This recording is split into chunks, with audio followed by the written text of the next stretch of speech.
विशिष्ट गाल्पिक गोदावरीश महापात्रंकर रचित गल्पटीर विषय शीर्षक जड़ा कुरूपार प्रेम।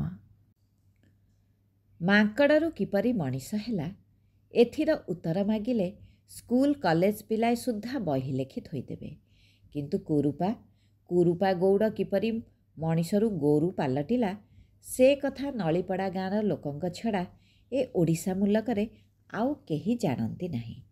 कुरूपा प्रथमे थिला मनीष ए कथा एबे मध्य नलीपड़ा गाँरे पचारिले तार यथेष्ट प्रमाण मिलिब। से गाँर लोके कहिबे कुरूपा को छाड़ी तार बापा माँ जेतेबेले संसारर आर पाखकू चलीगले कुरूपा सेमानंक साथिरे जिबाकू बेसी किछि बाधा नथिला। सेतेबेलकू ताकू 9 मास बयस मात्र। केउं दियंक कृपारू बापा माँ ताकू पाइथिले केजानी, से किंतु पिलाटी दिनरू गाँ जाकर कृपार पात्र हैला। जेउ घरे से जन्म होइथिला सेठारे रही पारिला नहीं। बापा माँ मला बेलकू घर उपरे 7 सिउका खजना बाकी गड़ुथिबारु गाँर प्रधान बुढ़ा कतरा सहित ताकू घरू कढ़ेई देइथिले। ता माउसी ताकू नहीं पालिले। कुरूपार जीवनी एठारे कुहाजाउ नहीं, कुहाजाउछि ता जीवनर केतोटी नितांत छोट छोट कथा। से दिने थिला मनीष, आउ मनीष निज पई जहा लोड़े से ताहा मध्य लोड़ीथिला। बाप तार गाई जगुथिला, से मध्य गाई गोठ पछरे बुलिला, मात्र बाप परी नुहे। तार निज गाँ ठारू काहीं 10 कोश बाट आर पाखे चंपापुर गाँरे प्रजापति ता पई जनकू सजाड़ी रखिथिले बोली से निज हाथ ज्योतिषकू देखाई जानी पारिथिला। तेणु से गाई गोठ संगे संगे ज्योतिषर वचन पछरे मध्य बहुत बुलिला। कुरूपार गाँ नितांत छोट, ताहारी भितरे से गोटाए बड़ कथा करबाकू चेष्टा कला। कुरूपा भाबिला से हेब गाँर जणे मनीष। गाँरे अनेक मनीष थिले, दासे थिले दिनकू 4 पैसार पान खाई मुंडरे सुंथा काटी दांडकू बाहारती। पधाने अधुआ मठा पिंधि बटुआ धरी दिन जाक टहल करती। रथे गीत गाई मृदंग बजाई दिन काटती। कुरूपा विचारिला ठीक से एहीपरि गोटाए मनीष हेब। कुरूपा सबू कला। सौकीरे से पान बटुआ किणिला।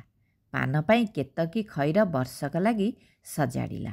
बेश पाई दूध सरपरी धोब लुगा रखिला। बासना तेल सहित पानिया दर्पण मध्य किणिला। सबू किणिला केवल से जनक पाई। जनक पाई से जीवनटाकू केतेबेले अति तुच्छ माने कला। जनक लगी से रातिरे सोइला नहीं, दिनरे थीर होई भाबिला नहीं, गोठरे मन देई गाई जगिला नहीं। भाबिला केतेबेले जे से सही जनकू पाइब आउ ए सबू बेश बास पिंधि निज गाँ दांडरे चाली संसार को चमकाई देव। कुरूपा शिखिला अनेक कथा। से पान खाई ओठ रंगेई शिखिला। पानिया दर्पण धरी मुंड कुंडेई शिखिला। मृदंगरे हाथ मारी बजेई मध्य शिखिला। मात्र गोटाए कथा से शिखि पारिला नहीं, ताहा हेउची कथा। केते चेष्टा करी कुरूपा कथा कही शिखि पारिला नहीं। ताकू जे गढ़ीथिला सेई अमूल्य संपदरू ताकू वंचित करिथिला। से जेतेबेले प्रथमे एई पृथ्वीरे पड़ीथिला गोटाए कला छन छन रूप नहीं पड़ीथिला। तार हाथ गोड़ नाक कान सबू ठीक थिला, मात्र नथिला स्वर। तेणु 4 वर्ष पर नलीपड़ा गाँ लोके ता ना धरी डाकिले जड़ा कुरूपा। मझिरे 40 वर्ष भितरे अनेक कथा घटीगला। कालस्रोतरे 40टा बसंत चलीगला। नलीपड़ार सरू रास्ता ओसार हैला। रास्ता नथिबा स्थान रे रास्ता भी फिटिला। बुढ़ा माने पिलांक उपरे संसार भार देई चलीगले। नलीपड़ार गाई गोठरे अर्जुना पांडा चकरा बोली 3-3टा षंढ राजत्व करी कुआड़े गले। मात्र गोटाए मनीष ए सबू देखिगला। मुंडरे भूत परी बाळ रखी हातरे चिते उच्च ठेंगा धरी अंटारे 2-4टा पघा बांधी 2टा उच्च उच्च कठौ चढ़ी जेतेबेले से कौन गोटाए डाक दिए लोके घर भितरे थाई मने करती जड़ा कुरूपा गाई आणुछि। जड़ा कुरूपा गाई निए, गाई आणे, एहा छड़ा से आउ किछि करे नहीं। गाई जगिबार 40 वर्ष भितरे ସେ ମୁହଁ ଟେକି ମଣିଷ ମୁହଁକୁ ଚାହିଁ ନାହିଁ। କେତେବେଳେ ସେ ମୂଲ ପାଇଁ ଗାଁର ଦୁଆର ଦୁଆର ଯାଏ, ମୁହଁ ପୋତି ରଖେ, କେବଳ କାନି ପତେଇ ଦିଏ। ଦେଲେ ତ ଆଣେ, ନ ଦେଲେ ଏପରି ପାଟି କରେ ଯେ ଗାଁଟା ଯାକ ଚହଳ ପଡ଼ିଯାଏ। ସେ ଯେ ନିଜ ଗାଁରେ କାହା ମୁହଁକୁ ଚାହେଁ ନାହିଁ ତାହା ନୁହେଁ। ଧାନ ନେଇ ଦୋକାନକୁ ଗଲେ ଦୋକାନୀ ଆଗରେ କୁଢ଼ାଇ ଦିଏ, ହାତ ଦେଖାଇ ଜିନିଷ ମାଗେ, ନହେଲେ ଧାନର ଦାମ ନେଇ ଆସେ। କିନ୍ତୁ ଲୋକେ କୁହନ୍ତି କୁରୁପା ନିଜ ଗାଁରେ ସିନା ମୁହଁ ଟେକେ ନାହିଁ, ଗୋଠରେ ମୁହଁ ସଳକ କରି ଚାଲେ, ସତେ ଯେପରି ସେଠାରେ ସେ ରଜା। ଗୋଠରେ କୁରୁପା କେବଳ ଯେ ମୁହଁ ଟେକେ ତାହା ନୁହେଁ, ମୁହଁ ଟେକି ହସେ, କାନ୍ଦେ, ବାଡ଼ି ବୁଲେଇ ଗାଈଙ୍କ ପଛରେ ଖେଳେ। ଗାଈ ଯଦି ଦୁଷ୍ଟାମି କଲା, କୁରୁପା ତାକୁ ଛାଡ଼ି ଦିଏ ନାହିଁ। ତା କାନ ମୋଡ଼ି ଥୋମଣିକୁ ଚାପୁଡ଼ା ମାରେ, ତାପରେ ମୁହଁକୁ ମୁହଁ ଲଗେଇ ଗଁ ଗଁ ହୋଇ କ'ଣ ଗୋଟାଏ କୁହେ। ଗାଈ ଆଖିରୁ ଲୁହ ବୋହିଲେ ତା ଆଖିରୁ ଲୁହ ବୋହିଯାଏ। ବେଳେବେଳେ ସେ ଗାଈକୁ କୁଣ୍ଢାଇ ଧରି କାନ ପାଖେ କ'ଣ କହେ କେଜାଣି, ଗାଈ କିନ୍ତୁ ତାର ଭାଷା ବୁଝିଲା ପରି ଠିଆ ହୋଇଯାଏ। ଗୋଟାଏ ମୂକ ମଣିଷ ଗୁଡ଼ାଏ ମୂକ ପଶୁଙ୍କୁ ସାଥିରେ ଧରି ଯେ କି ରହସ୍ୟ ଖେଳେ ସମସ୍ତେ ବୁଝିପାରନ୍ତି ନାହିଁ। ଗାଁର ପ୍ରବୀଣମାନେ କହନ୍ତି କୁରୁପା ପୂର୍ବ ଜନ୍ମରେ ଥିଲା ପଶୁ, ଏଇ ଜନ୍ମରେ ଠିକ୍ ସେଇଆ ହେଲା। ତେଣୁ କୁରୁପାକୁ କେହି ମଣିଷ ଭିତରେ ଗାର ପକାନ୍ତି ନାହିଁ। ତାକୁ ସମସ୍ତେ କହନ୍ତି ଗୋରୁ। ବାସ୍ତବିକ ସେ ଗୋରୁ ପରି ଚଳେ। ଗୋରୁ ରାତିରେ ଗୁହାଳରେ ବନ୍ଧା ହୋଇ ଦିନରେ ବିଲକୁ ଗଲା ପରି କୁରୁପା ରାତିଟା ଖଣ୍ଡେ ଭଙ୍ଗା କୁଡ଼ିଆ ଭିତରେ ପଡ଼ି ରହି ଦିନ ଯାକ ଗୋଠ ନେଇ ବୁଲୁଥାଏ। 40 ବର୍ଷ ଭିତରେ ଦିନେ ହେଲେ ତାର ଦେହ ବେମାର ହେଲା ନାହିଁ। 40 ବର୍ଷ ଭିତରେ ଥରେ ହେଲେ ଗାଁର କେଉଁ କବିରାଜଙ୍କ ଦୁଆରକୁ ମଧ୍ୟ ସେ ଗଲା ନାହିଁ। ସେ ନିଜର ଅଭାବ ଅସୁବିଧା କଥା କାହାକୁ କହିଲା ନାହିଁ କି କାହାର ଦୁଃଖ ଦେଖି ଆହା ପଦେ ବୋଲି ନିଶ୍ୱାସ ଛାଡ଼ିଲା ନାହିଁ।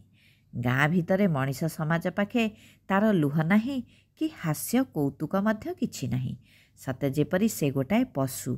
ତେଣୁ କିଏ କିଏ କହିଲେ କୁରୁପା ଦିନେ ଥିଲା ମଣିଷ, ପରେ ଗୋରୁ ପାଲଟିଗଲା। ଅନେକ ସମୟରେ ପାଷାଣ ପଣ୍ଡିତ ହୁଏ ଆଉ ଦସ୍ୟୁ ବାଲ୍ମୀକି ବୋଲାଏ। ମାତ୍ର କୁରୁପା ପରି ଦିନେ ପ୍ରେମ ପାଗଳ ରସିକ ଜଣେ ଯେ ଗୋରୁ ପାଲଟିଯାଏ, ନ ଜାଣିବା ଲୋକ ସତ ମଣିବେ ନାହିଁ।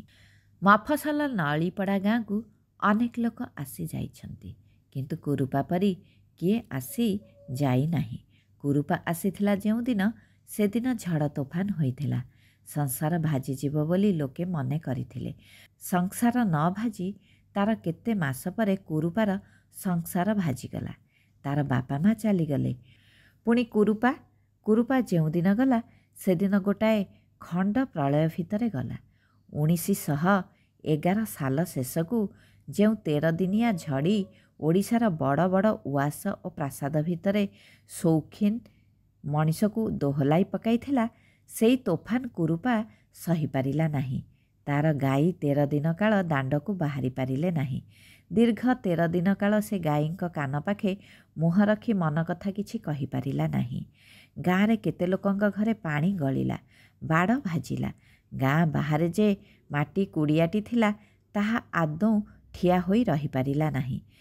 ଦିନେ ସକାଳେ ଦେଖାଗଲା ଘର ଭାଜି ତଳେ ମିଶି ଯାଇଛି, ଆଉ କୁରୁପା ଆଖପାଖରେ ନାହିଁ। କୁରୁପା କାହିଁ ବୋଲି ଚହଳ ପଡ଼ିଗଲା।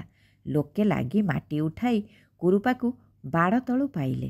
ସେ ଶୋଇଥିଲା। ସେ ଆଉ ଉଠିବା ପାଇଁ ଶୋଇନଥିଲା। ଲୋକେ ଚେଷ୍ଟା କଲେ, ସେ କିନ୍ତୁ ଉଠିଲା ନାହିଁ।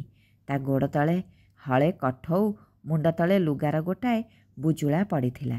ବୁଜୁଳା ଫିଟା ଯାଇ ଦେଖାଗଲା ତାହାରି ଭିତରୁ ହଟଚମଟ ବିଦ୍ୟା ପରି କେତେ କ'ଣ ଜିନିଷ ବାହାରିଲା। ସେଥିରୁ ମିଳିଲା ଗୋଟାଏ ନୂଆ ବଟୁଆ, ଗୋଟାଏ ସିଂହ ପାନିଆ, ଦର୍ପଣ, ଲୁଗା, ଚୂନଖାଇ, ଗୁଆକାତି ଆଉ 2 ମୁଠି ଭଙ୍ଗା କାଚ। ଜଡ଼ା କୁରୁପା। ଗୋରୁ କୁରୁପା ଘରେ ଏ ଜିନିଷ ପୁଣି କ'ଣ? କିଏ କିଏ କହିଲେ କୁରୁପା ଚୋରି କରିଥିଲା। କିନ୍ତୁ 40 ବର୍ଷ ତଳର କଥା ସମସ୍ତେ କି ଜାଣନ୍ତି? 40 ବର୍ଷ ତଳେ କୁରୁପାର ଯୌବନ ପ୍ରେମ ଯେତେବେଳେ ମହାନଦୀ ସ୍ରୋତ ପରି କୂଳ ଲଙ୍ଘି ଚାଲିଥିଲା, ସେତିକିବେଳେ ସେ ତାହା ସଜେଇ ରଖିଥିଲା।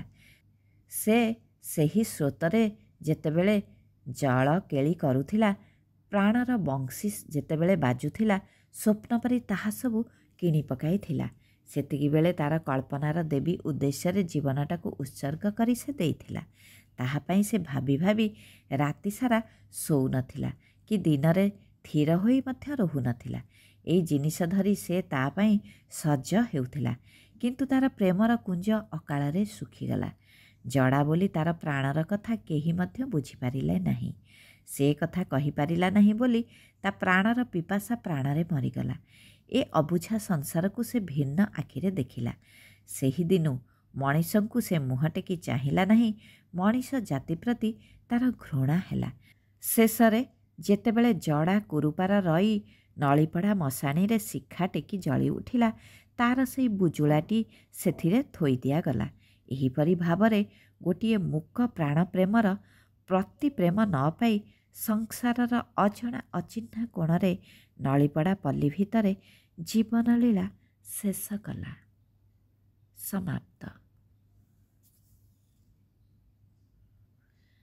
ବିଶିଷ୍ଟ ଗାଳ୍ପିକ ଗୋଦାବରୀଶ ମହାପାତ୍ରଙ୍କ ରଚିତ ଗଳ୍ପଟିର ବିଶେଷ ଶୀର୍ଷକ ଜଡ଼ା କୁରୁପାର ପ୍ରେମ।